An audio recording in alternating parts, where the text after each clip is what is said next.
This is Glenn Healy. Hi, this is Braden Holtby. This is Daryl Sutter. Hi, this is Brian Burke. This is Jordan Tutu. This is Keith Morrison. This is Kelly Rudy. Hi, this is Scott Hartnell. Hey, everybody. My name is Theo Fleury. This is Tim McAuliffe of Sportsnet, and you're listening to the Sean Newman Podcast. Welcome to the podcast, folks. Happy Wednesday, hump day. I hope everybody's having a great week. Before we get to today's excellent episode, let's shine a light on the podcast sponsors. Jim Spenrath and the team over at Three Trees Tap and Kitchen. I've been highlighting a few of their summer drinks they got on the menu. The Poodle Shake, which sounds a little more like a dessert, and the Lake Life Caesar. And they also just added Thunder Alley Pilsner from Ribstone Creek on tap. I might have to go tap into that. I am sitting drinking a cool Pilsner as I do these currently, but Thunder Alley Pilsner kind of has a nice ring to it. I don't know about you. This week's winner of the gift card was Megan Cook, and if you're interested in winning a free meal, follow along on their social media, and you can have your chance. And don't be like me. Always call and book a reservation, 780-874-7625. I swear, whatever Jim's doing over there is working. They're always busy. Welcome aboard to a new group. Agland has hopped on. I started chatting with them. I appreciate their patience with me while I was away on vacay. We chatted, and they have hopped on board. They say harvest season is here, and Agland has a great selection of pre-owned combines with excellent financing. Stop in today and see how they can help you. They are located on Highway 16 and Range Road 14 on the west side of town, or give them a call, 780-875-4471. And I'm always excited for a new advertisement on the podcast. I think it throws a little wrench into, if you've been listening for a long time, to hear Agland thrown in the middle. Welcome aboard, guys. Mac Construction, they've been doing business locally for 12 years since with over 100 homes completed. They're a design-build, custom home building operation that is specialized in constructing custom homes, cottages, and RTMs throughout Lloydminster and communities since '08. In addition to custom home building, they also do extensive renovation to residence and light commercial work. If you're looking to build your dream house, head to macconstruction.ca and look no further. Yes, I did have to grab a sip. HSI Group, they are the local oil field burners and combustion experts that can help make sure you have a compliant system working for you. The team also offers security, surveillance, and automation products for residential, commercial, livestock, and agricultural applications. They use technology to give you peace of mind so you can focus on the things that truly matter. Stop in today, 3902 52nd Street, or give Brody or Kim a call at 306-825-6310. Jen Gilbert and the team for over 45 years, since 1976, the dedicated realtors of Coldwell Banker Cityside Realty have served Lloydminster and the surrounding area. They offer star power, providing their clients with 7-day-a-week access because they know big life decisions are not made during office hours. And did you know when it comes to rental properties, they are the biggest licensed residential property management company in the city of Lloydminster. They deal with over 250 rental units. We are talking houses, apartments, and condos. They know home is truly where awesomeness happens. Coldwell Banker, Cityside Realty, for everything real estate, 24 hours a day, 7 days a week. Give them a call, 780-875-3343. I got to give a shout out to the team over at Read and Write. If you're looking for any outdoor signage, they did up the SNP billboard. They also did the wall quote in the studio, the logo, and the frosted window. That's the team over at Read and Write. Give them a call, 306-825-5111. And Gartner Management is a Lloydminster-based company specializing in all types of rental properties to help meet your needs. Whether you're looking for a small office or a 6,000-square-foot commercial space, give Wade Gartner a call today, 780-808-5025. And by all means, if you're in any of these businesses, make sure you let them know you heard about them from the podcast, right? Now, let's get on to that T-Bar 1 tale of the tape.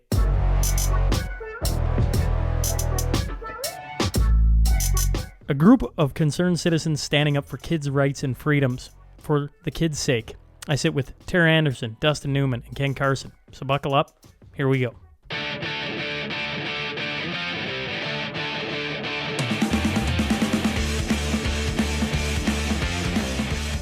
Well, welcome to the Sean Newman Podcast. Today, I'm joined by three individuals. I like to preface the beginning of it that none of us are doctors or anything like that, but I would say concerned citizens is how I'd label it.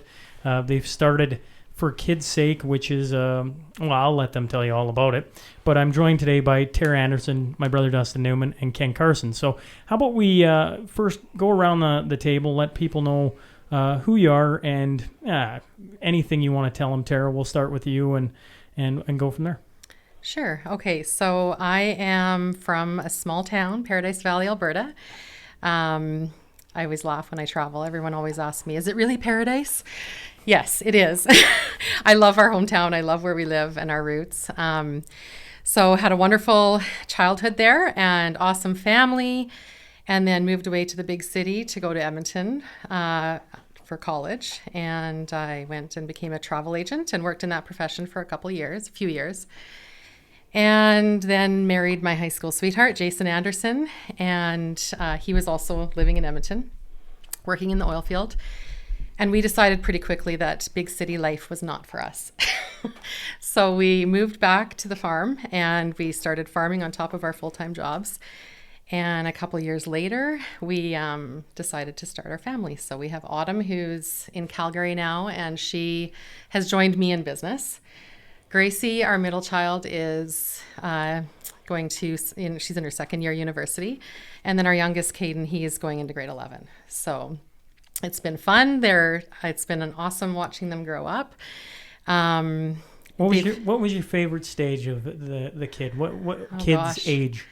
The reason I ask is I got 5, 4, and turning 2 here very soon. Not Yeah. that stage. And all the old people are like, enjoy it. And after Shay sat and cried today over, I don't even know what anymore. And Mel just was like, I can't handle it, and walked upstairs. I'm like, but hon, you're supposed to enjoy this stage. Yeah. What's your favorite stage? Oh, I honestly do love all the stages, but if I had to pick one so far, I remember this like it was yesterday, being on a family vacation, and the kids were 10, 7, and 5. So they were like the perfect age to travel, right? Independent, but they not too old that they didn't want to not be around you. And so anyway, I remember being on that vacation and several times having a moment of, I could freeze time, like just that moment. So You knew it in the moment. yeah, I did. But I honestly, from the bottom of my heart, love all the stages. So, because it's fun now having adult children, and being in business with my oldest has been so fun. So yeah, I enjoy all the stages. And highlights for me for sure has been watching them do the things they love growing up. So sports has been a big part of our family. Horseback riding, piano, and then they went on to teaching piano. So all of that's been really fun, and I've thoroughly enjoyed it. And then about 15 years ago, I started a business and with a health and wellness company. And I love it. I love the community, the culture, everything about it, helping people find healthier products and just healthier lifestyle. So that's been a blessing, because I've been able to do that alongside having the kids. And yeah, I guess the most important thing to me is my faith.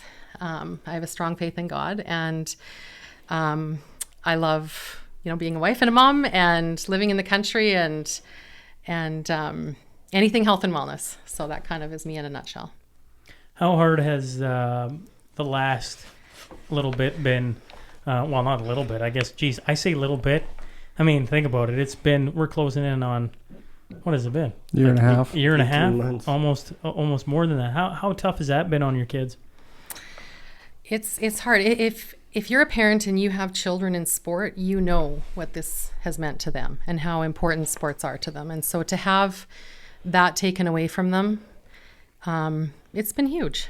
I mean, I consider us blessed. We live in the country. Our kids can rip around on snowmobiles and dirt bikes and ride their horses and get away from it, but it still impacts you. Isolation, we're not meant for isolation. Well, Dust, you love to gloat with the brothers when you come on, but I think if we count it up, Sean, I think I'm your most, the that's a guest lie. you've had on the most. No, It's either me or Ken Rutherford. you might be close. Anyways, to the new listener then, who hasn't, maybe just a little bit about yourself, Dust, and we'll go from there. I'm obviously Sean's older brother. I got 2 kids that are 8 and 10, and that's the best stage. You enjoy every stage. You just enjoy certain stages being over a little bit more than others, for sure. And actually, Tara was talking about Paradise Valley and is it Paradise? I was always a little bit more. I like Paradise Hill a little bit better than Paradise Valley, but Oh, come on. that's because I was born in Hillmont and that was close by. I run an oil company in Lloydminster, Alberta, and I'm an engineer who consults a little bit as well, and then 2 kids and a wife who's a vet. So our life is very busy. Tara was talking about sports. My son Owen, I'm a big hockey player, being a Newman brother. And what's funny about my son Owen, for the first few years, he was kind of so-so on hockey. He'd go, but it wasn't, you could tell he just wasn't that into it. And what's funny about COVID is about halfway through this last year when there was no hockey, and one day he comes up to me, he's like, "Dad, I really miss hockey." And I was like, "Oh, that's the first time I've ever heard that." So even for a kid who's less into sports than maybe some of the others, I think the interaction and the exercise and the skill development and just having social functions is huge, and that really hurt, not only Owen, but all the kids for sure. So, Well, me and you can attest in the darkest month. I mean, for everyone who's listening to this, everybody had their dark times during the last year and a half, right? And I say that because, in the next couple of weeks here in Alberta specifically, we're supposed to open everything, right? Like everything's supposed to be, it's supposed to be done, right? Yep. And so if you go back, Dust, to probably, I want to say April, me and you started having these phone chats. I even recorded one. One of them's up on YouTube. I should have went and listened to it before we came back on here. But the social interaction is what was killing me. I'm an extrovert. I love talking to people, meeting people, talking about things. That's how my brain functions.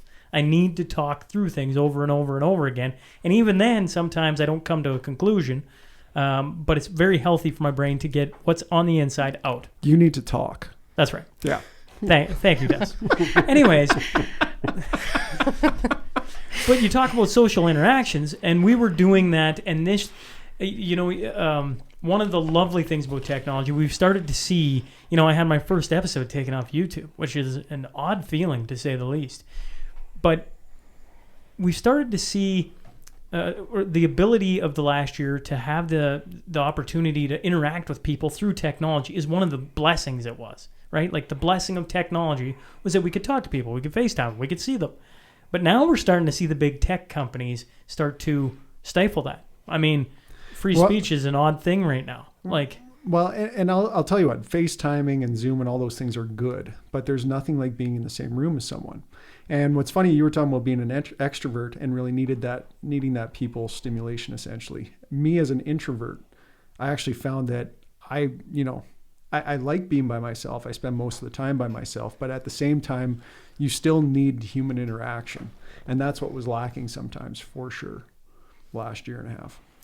Sorry, Ken, I'm leaving you to the end. Hey, no worries. Yeah, hop on in. So I come from a very small town in southeast Saskatchewan. Grew up, we farmed, we had grain. Whoa. What was the small town? Whitewood. Whitewood. Yeah. Anybody in here know where that's from, or where that is? Whitewood? Where's it close to? Moosomin, Kipling. Oh, okay. Moosomin. Right. I flew into Moosomin one time in an airplane. Flew into Moosomin. Okay. True story. I was doing a potash job at the Rokenville mine. Yeah. And Bill Kosh and I, shout out to Bill Kosh, he's like, "What? Instead of driving down, why don't we just see if we can get an airplane and fly down there?" So that's what we did. We flew into Moosomin and then drove up to Rokenville from there. You're the first person I know that flew into Moosomin. That's why you got to bring up every small Saskatchewan town, because they're all small. Yeah. Anyway, sorry, apologies. No worries. And so I grew. We farmed grain and cattle operation, and we also had a road construction business that we operated. So we were busy. And grew up with 2 brothers and a sister. And 26 years ago, my wife Dorothy and I moved to Lloydminster and made it our home with our 3 kids. And our 3 kids now are pretty much well into their adult years. My son Jason is in Lloydminster, and he's a master electrician and has an electrician's business in town. My daughter Kirsten is a doctor of acupuncture and is in Calgary. And my daughter Katie is a mechanical engineer and lives in Fernie.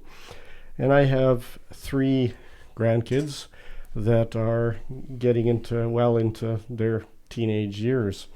And that's what we enjoy. I mean, that's our life. It is watching our grandkids participate in activities and sports. And you talk about what's the favorite stage of your kid's life. Our favorite stage of our kids' life is their grandkids. Well, I was actually gonna ask, because that's been one of the themes on the archive episodes, is that there's a club, and the club is being a grandparent, and you can't understand it until you're in it. And so I've heard this sentence that you love your grandkids more than your kids. Is that possible? You're not supposed to say that with your outside voice. But you enjoy it. Possible. You do enjoy it. We love it, and I was just at some of the ball games of the grandkids, and just thoroughly enjoy it. And that's, our lives, as far as my wife Dorothy, who's executive director of the Lloyd Construction Association, and myself, I run a consulting business in the oil industry. Our immediate lives actually weren't affected too severely by COVID. We still worked, we still did our things, but our grandkids were affected, and our lives in going to watch our grandkids play sports and do what they do was just gone, and that was tough. Well, maybe then we'll flip back to Tara, and by all means, if anyone wants to hop in at any point in time, it's a roundtable, so feel free to jump in and talk, and let's see where the conversation may go. But I think for a lot of people, if they've heard of For Kids' Sake, or maybe they haven't, let's start with how it started. How did For Kids' Sake get, the wheels slowly turning? Sure. Yeah, no. Have you read the book On Fire by John O'Leary? I don't think I have. No, it's honestly, every human needs to read this book. It is so good. And I've heard John speak, actually. Would you mandate that? I'm not mandating anything. It is amazing. It's a true story. It's his story as a 9-year-old boy being burned actually on 100% of his body. And he was given less than a 1% chance of living. And he talks in this book of inflection points. And so an inflection point is a pinpointed moment in time that changes everything that follows. Okay. And when I was kind of reflecting back on like how the steps I took to getting to know you guys and being a part of this, there's kind of 3 points that stand out to me. And one was, it wasn't even really a big deal, but I was sitting in my office, and I just remember thinking, like, this was last fall when, restrictions were getting tighter, masks were going on our kids in school, sports were being shut down, kind of that ripple effect of everything just kind of closing in. And I remember thinking to myself, I have to do something. I'm a doer. I just need to, take action and do something. And so I just remember thinking, I don't know what I need to do, but I need to do something. I don't know what that looks like. But I had that feeling of, our generation's grandparents went to war for us so we could have freedom. And I just can't watch that be taken away.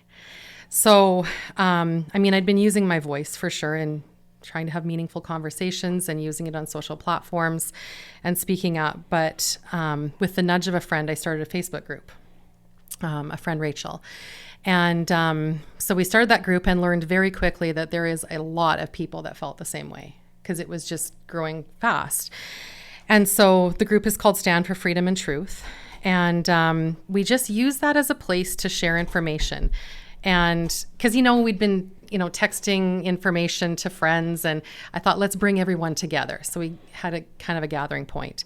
So we use that platform to basically share information, get petitions out, ideas for, how to contact your political leaders. And that's kind of where that has evolved. And then the second kind of inflection point for me, you guys, I'm sure all know this story, around Christmas time with Ocean. I'm going to butcher his last name. Weisblatt. Yeah, Weisblatt. Playing pond hockey in Calgary on an outdoor rink and being arrested. And I remember like that story it just hit me. And I probably cried on and off for 2 days after that story. And I just kept thinking, this could be my kid. Like, this could be my son out there. And I mean, these kids, like we've talked about, have had everything stripped from them that's important to them. I mean, sports are more important to my son than school is, right? Like, let's be real. And so things had been stripped from our kids. And here this kid is out at Christmas time trying to play hockey with some of his buddies, being healthy, not sitting and playing video games. And he gets arrested. And some might argue, oh, he was being obnoxious. Well, he was asking why he was being arrested. Regardless, he was playing hockey on a pond with his buddies. Outside, yes. Me and Ken Rutherford have had this argument an awful lot because I was the guy who went, why didn't he just take his skates off? I'm sure they asked him very nicely, and Ken looked at me, and we've had the argument, and it's taken me a long time. I actually talked to Ocean on the phone. Oh, okay. I was trying to get him to come on the podcast because I thought it'd be really good for me to hear him talk about it and be like, oh, right? Like, that's every kid. At that age, not every kid, for a bunch of athletes, that's the most important time of your life is when you're 18, 17, 16. It goes back to, we should be, from the start, we should have been encouraging people to go outside, to socialize outside, to do sports outside, physical activity. And instead we were hassling, in certain parts of this country, we were hassling people who were doing those very things, which to me is completely crazy. Well, and I was thinking too, okay, here he is playing hockey with a few buddies, getting fresh air, being healthy. Meanwhile, someone else could be down the park, sitting on a bench, smoking pot, and they're totally legal. Like I just thought, how do we get here? How did we land in this? And it's something that I just, even thinking about it again, gets me shaky because we have to do better for our kids. So that was a real inflection point for me. And then the third one was hearing some children's stats. And this, you hear some stats and they go in and out and it's, you forget about it. This one I couldn't. And so it was learning that in 2019, the Kids Helpline in Canada had 1.9 million calls. And that number grew to over 4 million in 2020. And I read in an article that 10 of the calls per day were also suicide calls that involved police. And I thought, okay, a decline in mental health is killing our kids. And I'm just not okay with that. COVID wasn't killing our kids. The tyrannical measures put in place by our political leaders was. And I thought, I have to do something for our children. We have to be a voice for them because they don't get one. They're told to put up, shut up, and follow the rules. And you know what I found funny about that whole thing, talking about mental health, is we've been having this conversation in society about mental health for 10 years? Yeah, opening up the conversation. Talk about mental health. But the things that actually help your mental health, whether it's socializing, whether it's exercise, whether it is eating the right foods, eating the right food, even going to a place of worship and worshiping, a higher power, looking for beauty, those kind of things, we took all of that away. 100%. Yeah, and health was never talked about. On mainstream it was a media. singular focus. There was no, we put so much discussion into mental health in the last 10 years. And then in one foul swoop, we got rid of a whole bunch of things that was so important to everyone's mental health. And especially kids, because they don't, I tell you what, there's some horrible situations out there where kids are in broken homes or single parents who have to work or whatever it is. And they don't have their outlets that they normally have, which is usually sports or socializing. They have none of those. And they can become absolutely trapped. It's true. And a lot of people say, oh, kids are resilient. I think it's just kids' mental health is the easiest thing to ignore. Yeah. Right? Like, well, they can't talk about it as well because they don't have as, that's right. They don't have as much experience talking about it.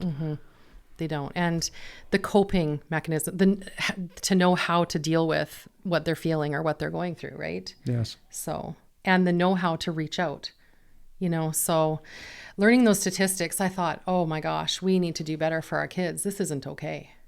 And so with these in mind, I actually was listening to Ken Rutherford and Tanner Applegate do their podcast. Yeah. War on Weakness. Yes. Yeah. And they were talking about the driving rallies that we were having in town, and just to kind of take a stand, right? And I had participated in a couple, and I remember them talking about them, and they were organized because we don't know what else to do, right? Like, what do we do? And that was one of the things that was being done, and it was good for building inner strength and realizing that there's other people out there that feel the same way, right? But at the end of the day, they had posed this question, like, what are we accomplishing, right? And I just kept thinking that same thing too. Every time I was in one of those driving rallies, I thought, we need to bring these people in a room together. We need these brilliant thinkers to come together. And so and he said on that podcast too, he said, chances are if there's people organizing this, there's other people locally that are doing something too, right? And I just reached out and said, look, we've got a group too that feels the same way. Like, what can we do? And we just started chatting. And then, he knew a lot of like-minded people, all of you in this room, that felt the same way as well. So we started, this is kind of how it began, is we started meeting once a week. Ken kind of brought everyone together. We were meeting weekly. There's, I think, 9 of us. And we just came up with a list of our purpose, kind of what do we want to accomplish, and our objectives. So... And we could talk about the purpose and the purpose. I think would be lovely. To summarize the journey, it's funny when I listen to you. I remember those meetings, and I remember thinking, I still don't know what the heck we're doing, right? Mm-hmm. But it felt good to be trying to do something because even like I said to Roger Hodgkinson on the last podcast I had, was like, so what are we supposed? Like, what can we do? Like, what? And nobody has the answer. Like, but by getting together, having people put together, talking about things, A, it's healthy for you, but 2, it's good to hear and start to spitball some ideas back and forth. Well, we could do that. That's not a bad idea. Okay, we could try that. And you see some of the I don't know, I'm going to steal Dustin's word from before. I don't know if beauty's the right word, but it's been really cool to get groups of people together. Kid Scotty's become the focal point the last couple meetings of having over 100 people, 175, I believe, at the last one. I wasn't there, but 175 at the last one. Together, listening to somebody who's trying to inform them with information that can help alleviate some stress of, like, I'm the only one, and we've talked about that a lot. I know a lot of us all of us in this room, have had the people reach out and go like, geez, I didn't realize there was more people like me. And if we all just started talking again, you'd realize, like, holy crap, there's a lot of us that just don't know what to do. Now, purpose, Ken, I know you got it sitting there handy. Why don't you read it off for the listener, just to kind of get a feel of, for the kids' sake, what the purpose is. So for me, I'll just kind of expand a bit on Tara. Sure. For me too, it was also through Ken Rutherford. He was kind of the nucleus that brought us this group together. I know Ken through he first time I got to know him was because he was coaching my granddaughter through hockey. Something that was taken away for a long time. And we got communicating kind of at the same time that Dustin and Ken were communicating, Tara and Ken were communicating. And we just all knew that we had to do something. And we still don't have all the answers. And that's why we want to create this community of people, so that we can try and figure things out and support each other and build this network. So it was important for me when I got involved that we kind of thought that we had a lot of fragmented groups. We needed to try and bring people together in a common voice. It was important to me that, we created a purpose, a proper purpose. We created objectives, and we legitimized the group and created a legitimate group.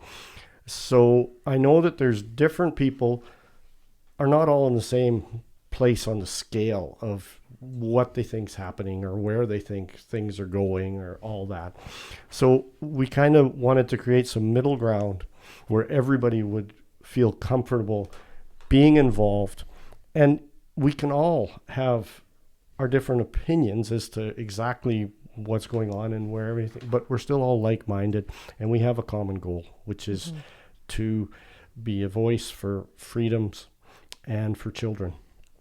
So just to go through our purpose, it is to be a strong and legitimate voice for children and communities, to create a group, and not just a group, but we've said we really need to create a community of like-minded people that will create goals to push back against government decisions and policies and the decisions of autonomous institutions and people who are taking away rights and mandating things.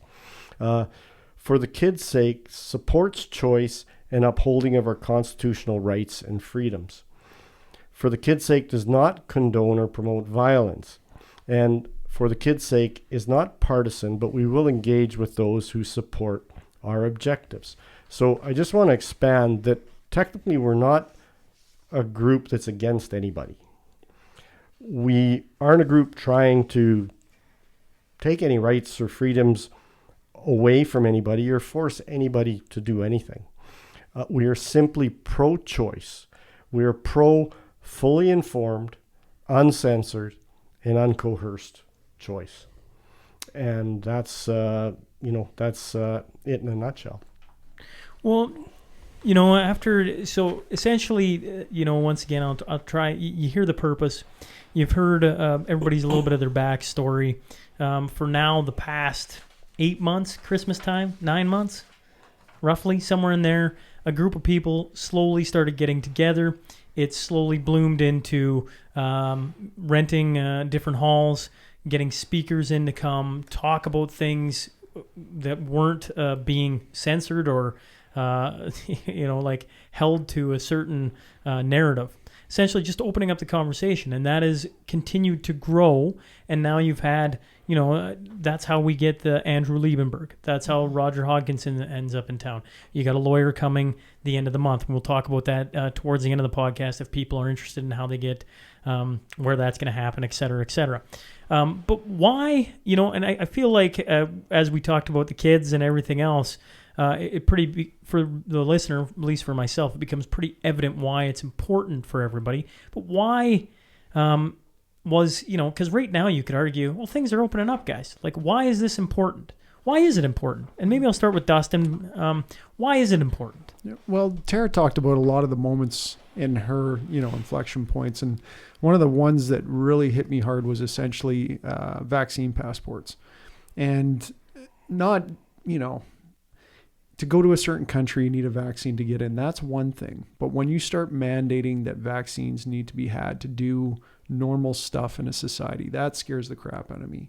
And so you say, well, everything's opening up, but there's still lots of businesses, lots of institutions that are trying to push lots of work sites where you need to be vaccinated to work here. And to me, that is so wrong on so many levels. And that's why I continue to push, is because I still look around the world and in Canada, and Tara can talk about some of the, university stuff that's going on. Ken can talk about some of the workplaces that are trying to mandate vaccines. And we're not against vaccines, but there has to be choice. You can't just say everyone has to get this. That's not how a free society works. Well, and I agree. Like, it doesn't matter what side of the fence you're on with that, whether you're for it or against it. What should terrify people is potentially the government being able to decide what we are doing with our health and making these decisions. That, to me, it's the freedom of choice that we're protecting, that we're standing up and protecting. Well, and even institutions and businesses, like you're talking about health information. And to me, government, that scares the crap out of me, especially government trying to make those decisions for you. But even businesses, I look at it and I go, okay, like at some of our meetings we've had, one guy stand up and talk about trying to get an antibody test. And it's very difficult to get one at this point, but, to show that you have natural immunity, for example.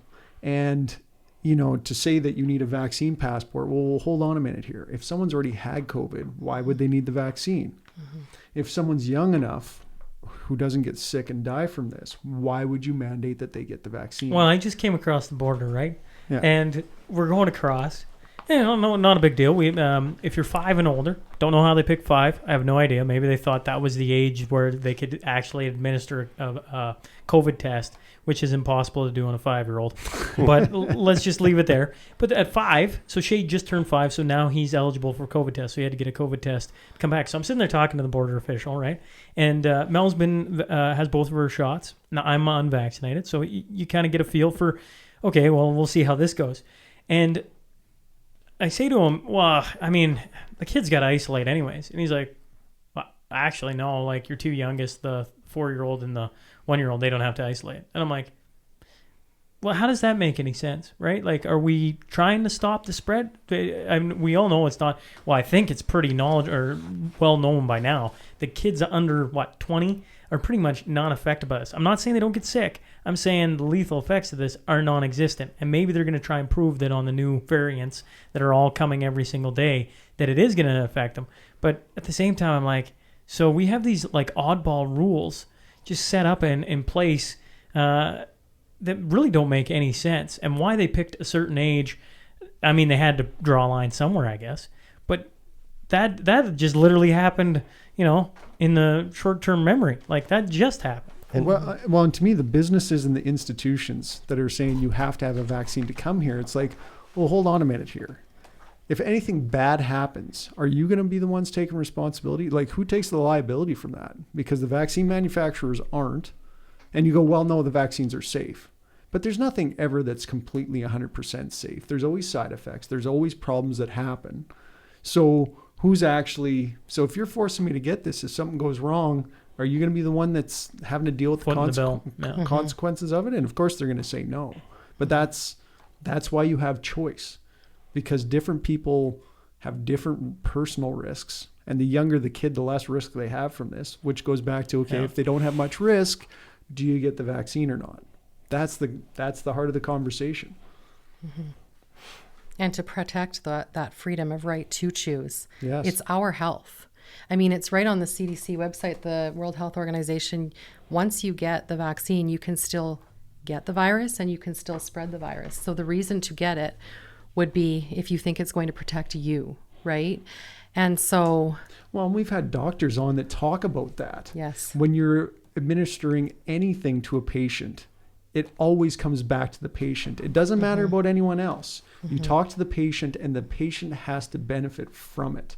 Otherwise, you don't give them it, essentially. They refer to, you are to be doctoring the patient in front of you. Yes. That is the most important person right there. Yes. And you talk about, we're kind of getting into doctors and the suppression of them being able to doctor, but you talked about natural immunity, and we all have kids, and I have grandkids, and the old joke where your kid's eating dirt. So don't worry, he'll be healthy, and it sounds like a joke, but it's true. It's how our immune system works. That is exactly how our immune system does not work if we don't experience... If we live in a bubble? Yeah, if we live in a bubble, exactly.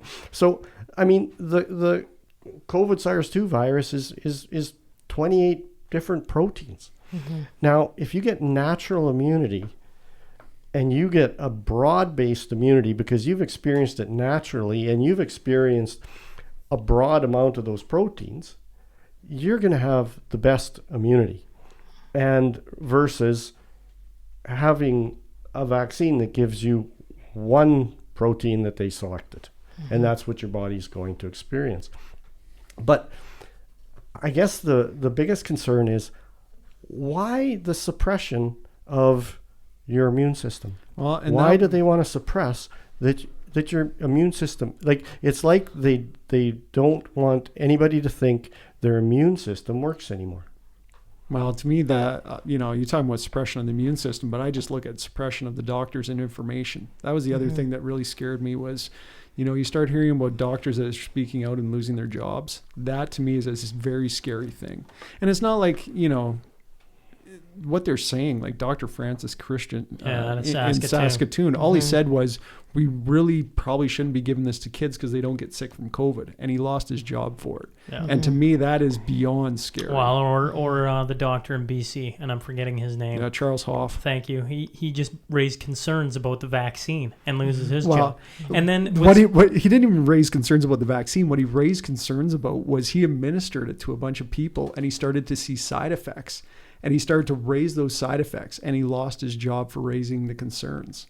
And that is beyond scary as well. Well, and then you go Boehm Bridal, right? Yeah. He's the one who sees that it doesn't, and I'm going to butcher this. By no means am I a medical expert, but any flu or any vaccine shot is supposed to stay in your arm, and he showed that it migrated, right? Yeah, it travels around the concentrated body. in the heart and the ovaries. Right. And even if there's a tiny chance. And he got lambasted for Yes. that, right? Yes. Name smeared. And so I guess that's one of the things that's I find encouraging about the group is it's trying to open back up the discussion, the dialogue of bringing in knowledgeable people to our community to help bring on some discussion, bring like-minded people into a room, and let them know they're not alone. I think that's been one of the best things. You know that's what's happened. funny is you say like-minded people, but actually what happens when you come into the group is that there's a lot of different opinions about what's going on and what's causing it, which is fine. You don't get shouted down or attacked just for having a different thought. Yeah, you're right. Which is what Yep. normal by like-minded you mean people that are open to having the discussion. That's exactly what I mean. But it's not that everybody has the same opinion or same idea what's going on. I don't know a lot of what's going on. I just look at some of the things that scare me and I go, okay, we need to stand up and actually push back against this. We're concerned. We're Yes. concerned people. And I think the other thing to note about our group too is when you come and you see who's involved and start to talk to people, they're good people, they're smart people, they're rational. This is not a group of crazy people. Yeah. It is just concerned Citizens. citizens, 100%. Well, and we talked early on. Sorry, Ken, did you? No, go ahead. We talked early on, like they're not going to mandate the vaccine. That's, I look around at you three. You've sat in meetings. I've got to be part of a couple of them, I think, with our MLAs. And to hear what they're talking about, like some really interesting things have come out of this group, right? Because now you have some objectionable, am I saying that right? Action items? Jeez, am I saying that right? I don't know. You're all laughing at me. Whatever. Anyways, having some targets, some goals to move forward on has allowed you guys to get in rooms with the MLAs of our area, sit and talk to them, hear some of their feedback, and go, oh, well, they're never going to make you get a vaccine. Well, what have we started to see, right? We've already, one of the interesting things about sitting on the inside of the group is you get to see firsthand people come with problems, and it's giant corporations saying, or, I'm looking at Tara now with the university sports, U Sports, saying the only way you can play on a team or the only way you can be on campus is by getting both vaccination shots. Mm-hmm. Yeah, it's not every campus. What's popping up is we saw at Easter time, the faculty at the University of Saskatchewan, where our daughter attends, they had passed a motion that they wanted the students vaccinated but come September. It wasn't mandated, but the motion was passed. So it got me, like, it's in the back of my mind now, right? Like, I need to prepare for this, prepare for impact, right? So I've been working with a lawyer, actually, and he's coming to speak at our next meeting, August 21st. So we've been working with him to try and get masks off children in school. And obviously now that's, we're working on that for should they mandate it again. So, because of course it's lifted right now. But what they have said now at the university is that they're not going to, for our daughter, I'm just going to share her story. And maybe, I share her story because maybe there's someone listening that, knows someone or has a child or is a student that needs, wants to reach out. But basically, they haven't made it mandatory for her athletic group. However, they've given us a heads up and said, if you want to travel with the team, there are provinces, like Westerns are going to be taking place in Manitoba. So in order to travel into Manitoba for Westerns, and you can't go to Nationals unless you go to Westerns, obviously. So if you want to compete there, you have a choice. You can either quarantine for 14 days upon arrival in Manitoba or be fully vaccinated. So we have a little bit of time with this, and we're working on it right now to build her case for this. But in the last week, since I shared that at our last meeting, I've had several parents and a student reach out to me, and like 2 more today. Like, it's crazy to me because there's these teams. It's now teams coming and saying, my coach is saying, I don't have a spot on the team unless I'm vaccinated. The athletic director is saying, you have to be fully vaccinated in order to play. So it's backing these kids in a corner. And so, yes, we can fight that on an individual basis. These kids could fight it individually. But our brain as a group went to, there's power in numbers, right? And so I did approach our lawyer about that. And he said that, he was asking, could you get a couple, a few per team? And I said, I don't know if there's a few that would stand up, but maybe collectively across Canada, we could get many from different teams that would be willing to come together, right? And so I'm literally, you guys, working on this right now. I don't know what the answers are. Our mind is going, can we approach U Sport, the governing body for all of the athletic programs in universities, and say, look, we have X number of kids that are not taking this, and power in numbers that way. So that's where we're at right now. We don't have the answers, but, yes, you can fight it individually, but the danger of that, and we were talking a little bit this before we started, was as soon as you allow people to mandate something like a vaccine, or as soon as one person does it, there's going to be multiple groups that do that. And it really becomes, where does it end? Really? Yes. There's no end in sight to it. And the other scary thing about that with kids is because kids' sports are so important. Like some of these university kids that are going to university have spent their whole lives perfecting skills to go play high-level sports. And then you say, well, actually, you can't play unless you get the vaccine. And you go, well, why wouldn't you just get it? Well, hold on a minute here. Is it a personal choice or not? Are kids the ones that are ending up in the hospital sick and dying? All the people who have had the chance to get the vaccine have had it. So at what point do we, that's where governments almost have to step in and say, no, you guys cannot do this. The problem is that lots of governments aren't saying that at all. And that's where, we talked to to Colleen and the MLAs, and there was a lot of different things that were discussed, and she talked about there's things that is out of her control. There's federal politics that come into play. There's autonomous bodies that make it difficult for her to for them to make things happen. But what I've tried to get across, and that I think in our last meeting she understood, was that the government did create a specific narrative that just was put out there over and over and over for the past 18 months. And it is very disturbing, the what's been creative with that narrative, and that they need to be part of delivering a new narrative that has to bring things back into check, so that businesses realize and these institutions start to realize that they can't do what they're doing. And for me personally, coming into this, I mean, it's definitely about the kids, and we're talking about how kids are being coerced and mandating, and it's very disturbing to me to see this. The only way I can explain it is the bullying of children by adults over the past 18 months. And it's just seemed too easy. They don't fight back. And so literally to the point where they are being ostracized. And, a group of children that are clearly not vulnerable to COVID. And even Dina Henshaw herself said, and I quote, "Schools have never been a driver in the spread of COVID," unquote. But adults, for the sake of themselves or the sake of other adults everywhere, have deemed this bullying acceptable. This is a level, in my opinion, of selfishness that I've never seen in my entire lifetime. And the taking away their school, their sports, their social network, the forced masking, the vaccine coercion, the vaccine shaming.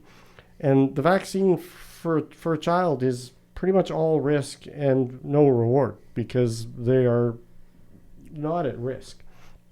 And, you know, I listened to a school board meeting today. I saw it on the news, a clip of it. And one of the members, you know, sat there at that meeting and accused children of murder who weren't wearing masks. Now, in what world is an adult psychologically abusing a child now acceptable? That is psychological abuse of children, to accuse them of murder for not wearing a mask. And I can't believe that as many adults as there is that have bought into that narrative of social opprobrium, which is public shaming. And we're supposed to be their protectors, not their persecutors. And I got involved because, I was connecting the dots. You saw what was going on. I don't know that I had an epiphany, but you're connecting the dots and you see what's going on. And I vowed to be a voice for them. I'll be their protector. I will stand up for them. And I'll gladly submit myself to the chastising and the persecution if it means that children in the future won't have to suffer that treatment again. I don't think I could live with myself if my grandkids 5-10 years down the road don't have all their liberties and their freedoms, and they're still suffering this type of oppression. And, they looked at me and said, "Grandpa, why didn't you do anything?" And yeah, I don't have all the answers, but I got to do something. And one of the most powerful things about the Streamstown meeting really, before that, it was just a kind of I don't even know what to put it. Throwing things against the wall and seeing what stuck was pretty much all that was happening, but it was good, right? And then we met in Streamstown, and one of the things I took out of that meeting was, Ken, exactly what you'd said, right? You talked about being a young kid, and I'm paraphrasing here. You know the story obviously better than I do. That's right here. But sitting around with, I believe it was your dad and his friends, and them complaining about the government. And then years later, they had done nothing about it. And basically, you said you didn't want to be in the same situation when your grandkids are older. Now, I butchered it maybe a little bit, but that was, to me, was a very powerful story as I sat there and listened, because we all walked into that meeting in Streamstown. I remember very clearly everyone going, everybody was so nervous, what are we actually doing? I don't know. Just we're trying to figure that out, and we have to continue to move forward to try and get there, because if we just stop here and go, I don't know, nothing changes. Yeah, my parents their friends were complaining about things that were going on back in the 70s and Western alienation and all those things. And, I called them out and I said, well, what are you guys doing about it? Well, they're all businessmen and they're business people, and they had farms and they had businesses to run, and, all the same questions came up. What can we do? How are we going to get it started? How can, I don't have time. I'm busy. So, I'm not condemning any of them for not being able to get anything going, but that moment has resonated with me my entire life. And like you said, Terry, you're a doer, and that moment sticks with me. And I think that's why I'm a doer. I can't be a hypocrite. I called them out. If I sat back and didn't do, then I would be living a life as a hypocrite. Yeah, and I can't be a hypocrite. I have to do something. And we have a choice. Our choice is we can either fast forward 5 or 10 years and say, I wish I'd done something, or we can look back and say, I'm glad I did. And regardless of how things turn out, if I've put my whole heart into being a voice for these kids, and like you said, taking the brunt of it, right? We're putting ourselves out there. We are. But I'm willing to do that. And yeah. Well, I think slowly people are finding their voices. I just look around this room, and we've slowly been finding our voices, haven't we? And the more people that do that, the better off society is. And I don't know if I fully realized that until, it was a year in, and when people are all talking about it behind closed doors, right? People will listen to Dr. Roger Hodgkinson and shoot you a text and say, man, that was amazing. but they won't say that publicly. They certainly won't go on air with somebody and put themselves into that type of light. And the longer this goes on, the more people that are starting to find their voices. Now we're open. And I always come back to, this was asked back at Streamstown. Geez, that was a long time ago. Like, what are we actually doing this for? Well, here we sit, and I remember thinking that night, and I might even said it on stage, was, I think we're preparing for the fall. Well, isn't it funny how every day things just seem to just be flip-flopping, changing, jumping over here, jumping over there, and these problems aren't going away. Like, it feels like, I'm looking at dust now because I just think of all the stuff going on in Israel. I bring up Israel an awful lot because they are the most heavily vaccinated country in the world right now, and they're having their issues. No, that's right. The U.S. just put out a report saying you shouldn't travel to Israel because of the problems they're having. But they were the first country to get the most vaccinated. Aren't they 2-3 months ahead of us? Probably? Yeah, should be 2-3 months ahead of us. And you go, well, what does that look like coming here? And you go, well, the problem is that, we get stuck in our own little bubble, and you just need to look out a little bit because whatever's happening in the rest of the world is eventually going to come here. We're heading down the same path at a certain point, and the fall is the time that everything happens here anyhow. That's when the flu season hits. If there's going to be problems with COVID, that's when it's going to happen here again, right? So, yeah, I still don't know everything this group is going to do or where we're headed, but all you can do is keep meeting, talking amongst each other, talking with other people, bringing in speakers to try and educate yourself better. Obviously, everyone knows what the narrative is or where the mainstream is, and so you try and find sources outside of that to try and get a better perspective on what's going on and what your choices actually are. Well, and I don't think we necessarily have to know.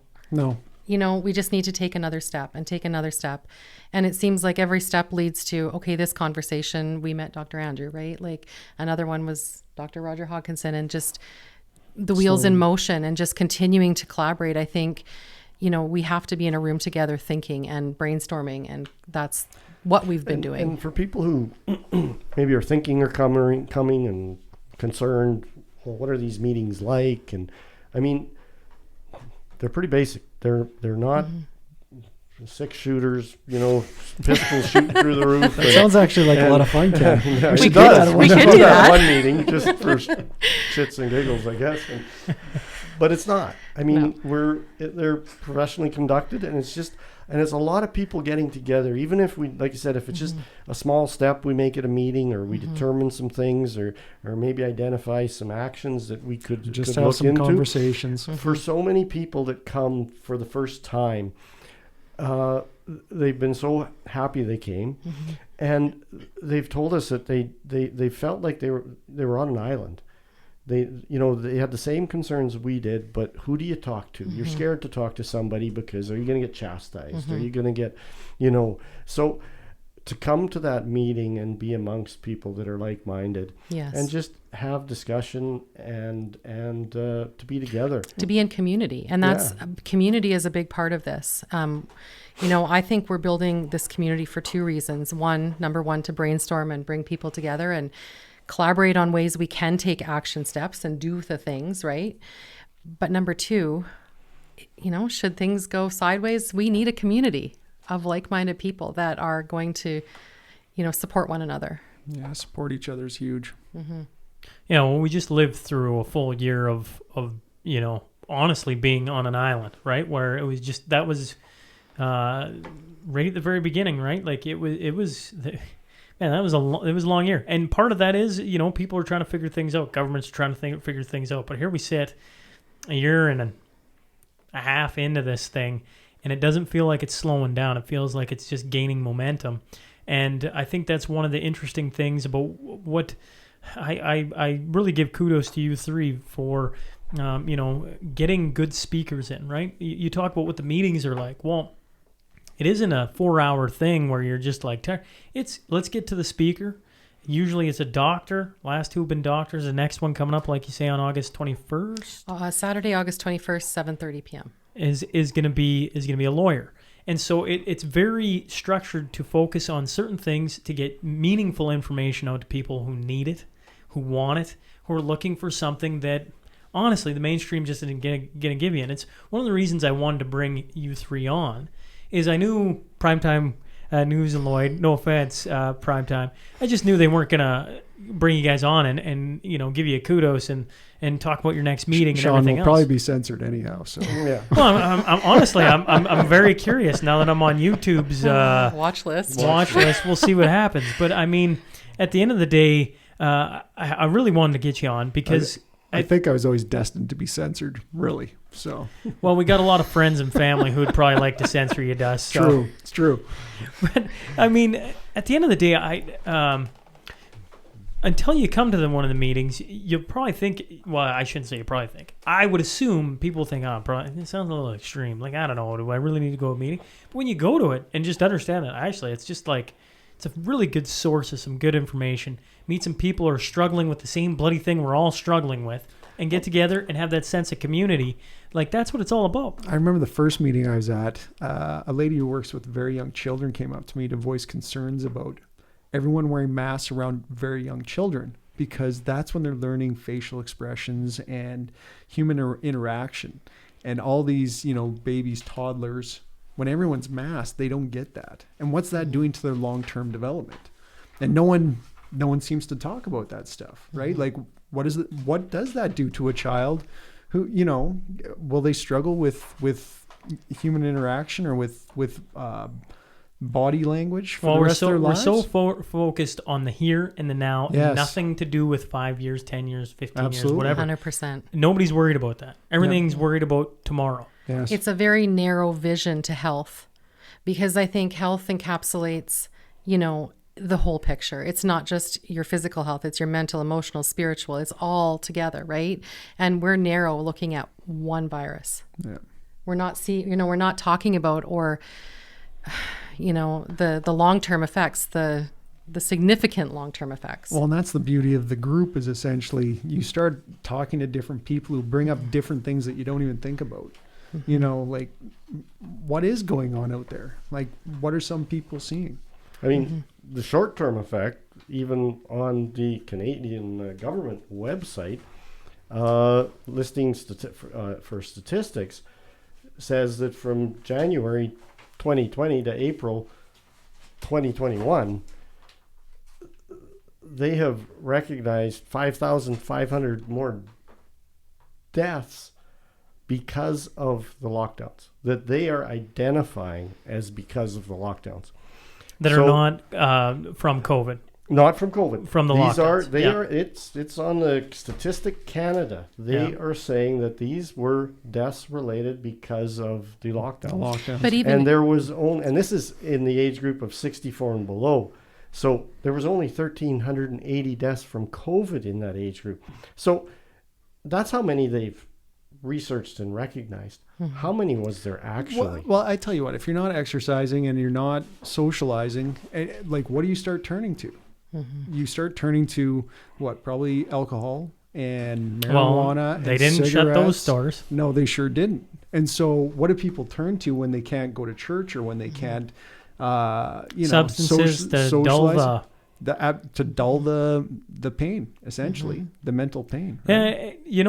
One of the archive episodes I did, I sat with a lady who sung in choir, and she said she hadn't been singing in choir for, I don't know at the time, this is maybe 6 months. It doesn't matter, 6 months. And I said, you're not singing?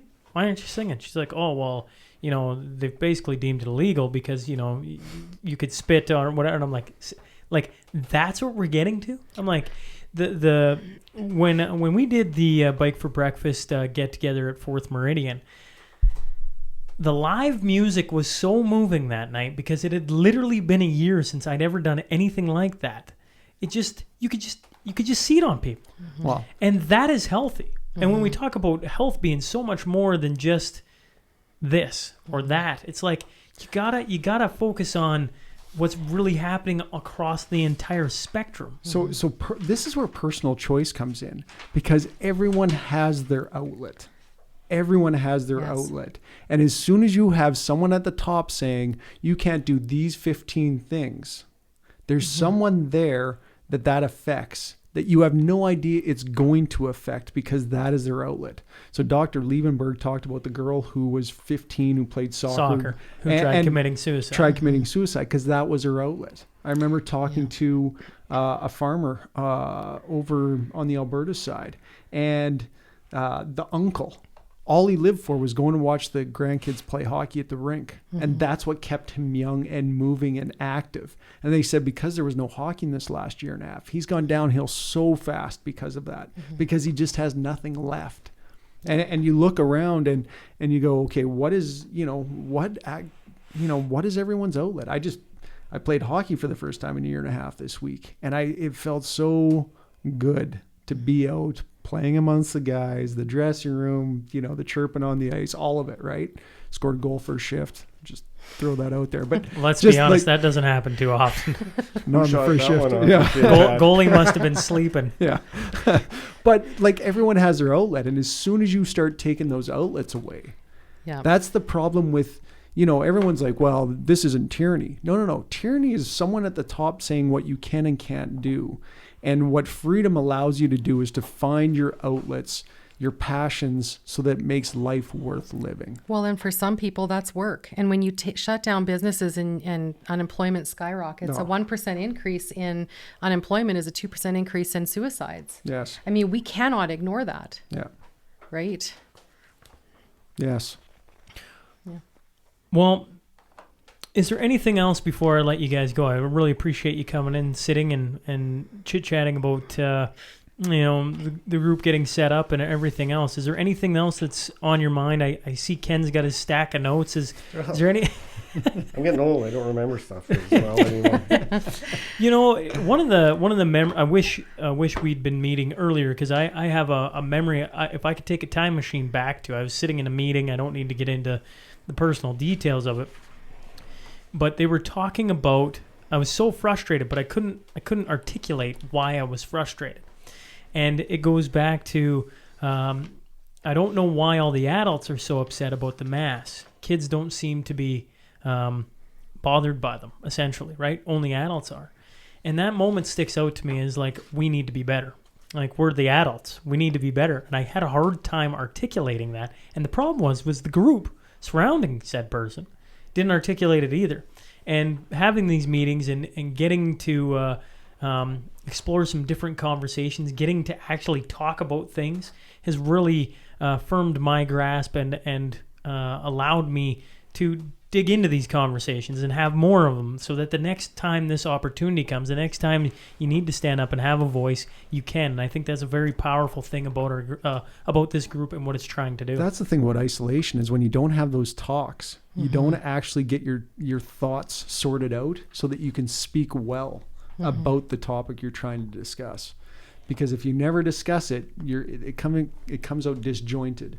And you get attacked and you don't know how to defend what you're trying to say because you haven't had those conversations yet. Whereas when you actually get in a group and start talking, then, well, someone points out this or that, and then over time you become more well-spoken about that topic, and you can relay your ideas better, more effectively. Well, and you open doors. I think, and I'll maybe touch on this again quick too, is if there is any students out there, parents of students that are feeling like they're backed into a corner right now because of this decision, to reach out to me, because we are trying to gather people to collectively stand up. So, it opens a doorway to that, right? I don't have all the answers, but I'm going to do whatever I can to protect these kids. How do they get a hold of you, Tara?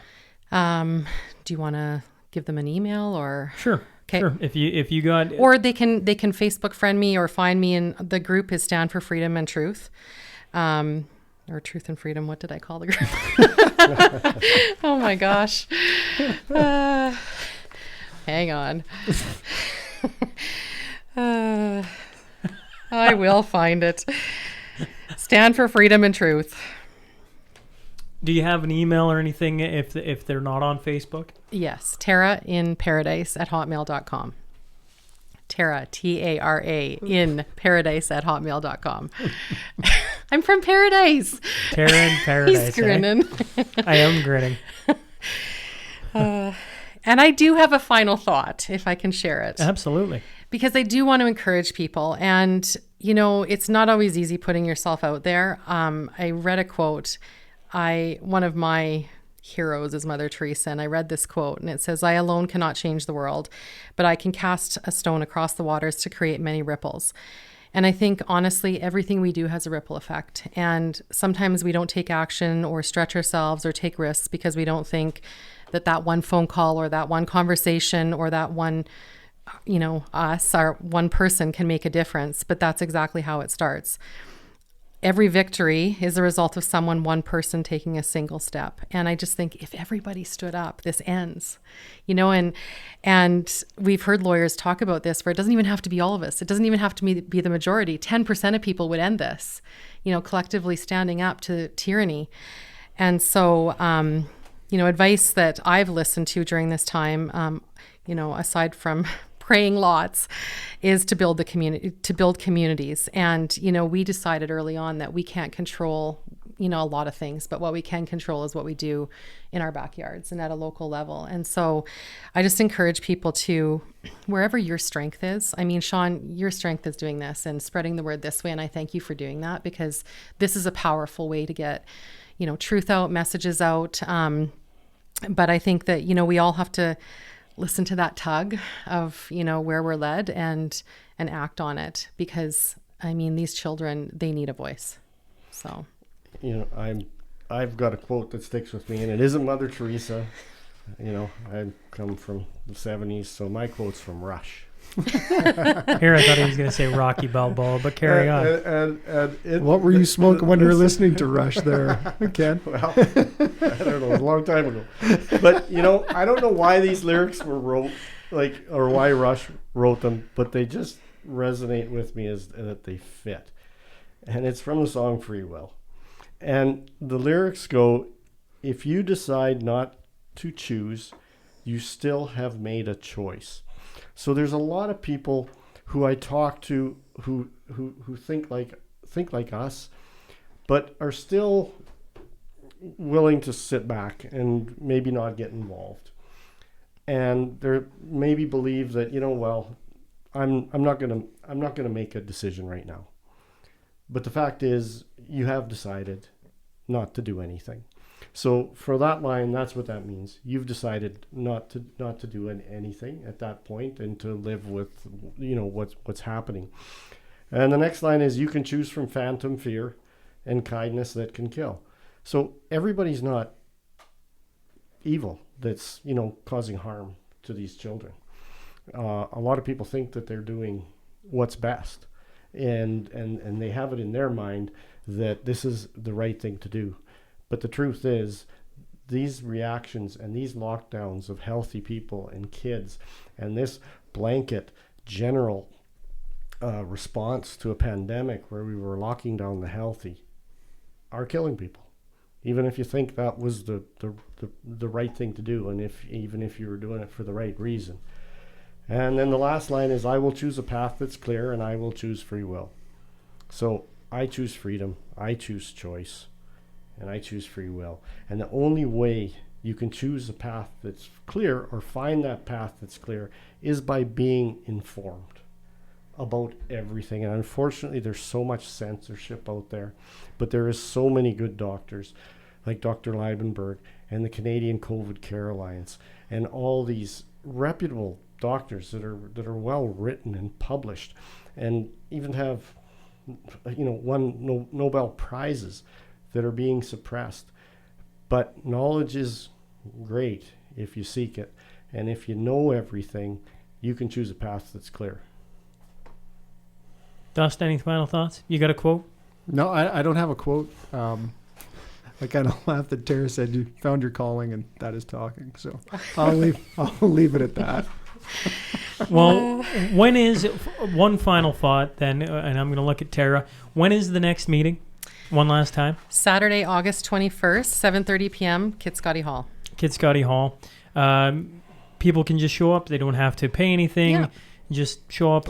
We take donations for the hall rental and any expenses we incur. And who is the guest coming for that night? That's James Kitchen, the lawyer that we've been working with. Constitutional lawyer. Yeah.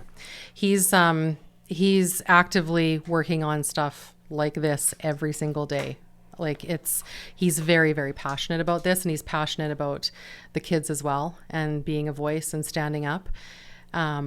Yeah, he's a good guy, and he's very aligned with our views. That's why we're bringing him in. So. Okay. Well, I appreciate you all coming in and sitting with me and doing this. And, well, we'll see what the next couple months brings for the group and, I mean, for society as a whole. Awesome. Thanks for having us, Sean. Thanks, Sean. Hey, folks. Thanks for joining us today. If you just stumbled on the show, please click subscribe. Then scroll to the bottom and rate and leave a review. I promise it helps. Remember, every Monday and Wednesday, we will have a new guest sitting down to share their story. The Sean Newman Podcast is available for free on Apple, Spotify, YouTube, and wherever else you get your podcast fix. Until next time.